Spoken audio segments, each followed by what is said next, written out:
in between drinks when it comes to Project Wolf Spider. This is part 10, I believe, and for those of you that are wanting to see some workshop action and steel work, then do yourself a favour and click next, because today I'm not working on that sort of thing. It's just a bit of a catch up on where I'm at and some parts that I've brought. The only thing I've really done since you've seen it last would be this little box here that I've hinged. I haven't put it in yet properly, it's just loose. I'll probably tape it in with our good friend alloy tape, ducting tape. That stuff's sticky as, man, and it's good stuff. I don't want to weld it in here because this is super thin gauge. This is just a cover off of a 3.5 floppy disk, cut, folded, drilled, that sort of thing.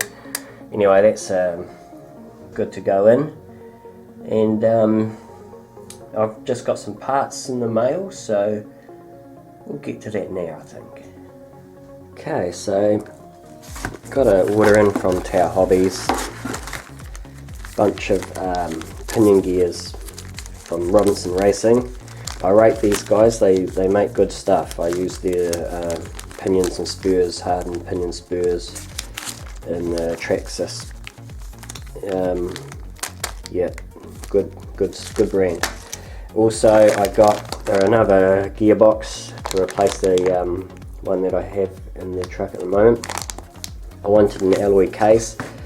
I was having trouble just getting the case, and so I ended up just buying this full gearbox from Intergy, or however you want to pronounce that.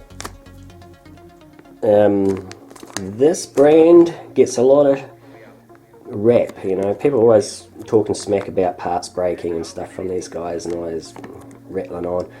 I didn't pay this price here, is not what I paid. It was $10 less than that. But I don't really buy into that old you know, these guys are shit products sort of carry on. I've bought parts from these fellows, and yes, some stuff has broken, but other stuff is working just ticky-boo. And to be honest, I've bought stuff from Axial that's broken, and I've bought stuff from Traxxas, Tamiya, RC four-wheel drive, and these parts are broken, and you know, shit breaks, man. Unless you're building shelf queens, you're going to break parts. So I don't know why people give these dudes such a bad rap, because it's not all bad, you know. Anyway, that's it in a nutshell. I'll be taking off the mount here and replacing it with the twin motor mount from level 3 that I've got, and I'm going to mount this onto the chassis of the or the frame of the 8x8, and I won't bother filming that. The light's not too shit hot, is it, guys? Yeah, it's funny lighting in this room. It looks okay, sounds smooth enough, so yeah, pleased to get that in. I really wanted to have machined holes here instead of the plastic screws. I'll be able to mount this a lot better, I think. And I also want to put a kind of like a bulkhead type thing on the other side of it, and the offsets are going to be mounted to here. It's hard to explain. You'll see in the next shot. I'll have it put in. Okay, so here we go. Got the alloy transmission gearbox installed onto the frame with the level 3 twin motor mount.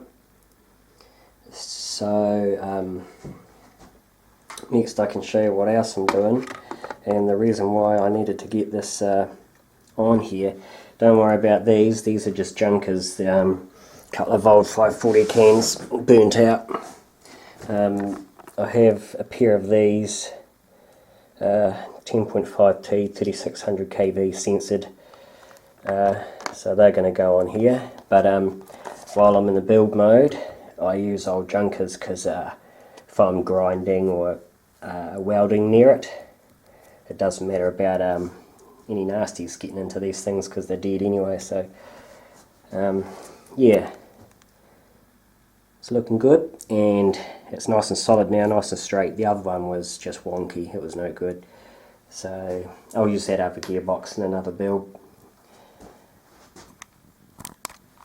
So the next thing I thought I'd talk about is the before going to sheet metal, you got to think about your how you're going to make it. You know, you're going to waste metal if you just go straight to it. So I've got a whole lot of measurements written down here. Nothing's to scale. It's just giving me an idea of my distances, and you've got to think about the thing that you're making, and then visualize it being spread out flat, and you can start to get ideas of the plans. So there's my rough scribbles of measurements. Here are some plans of the center tub. I haven't cut it out and folded it yet. And this is a plan of the guards. I only need one side because the other side is exactly the same except reversed. So here's one here I've already made, cut and folded. This is like version 1 sort of thing. I did this, realised what wasn't right about it, and have modified it since. But basically it gives me an idea of how that's going to sit there, and where this goes down. This needs to be cut shorter. This one I attempted to do it all in one sheet, so it's the floor pan as well as the guards, to see if I could do it, which I can, but then you've got to think about how you're going to do it in sheet metal, and you know, use the bending press and those sorts of things, and that would not be so easy. So I'm going to do it in 2 parts.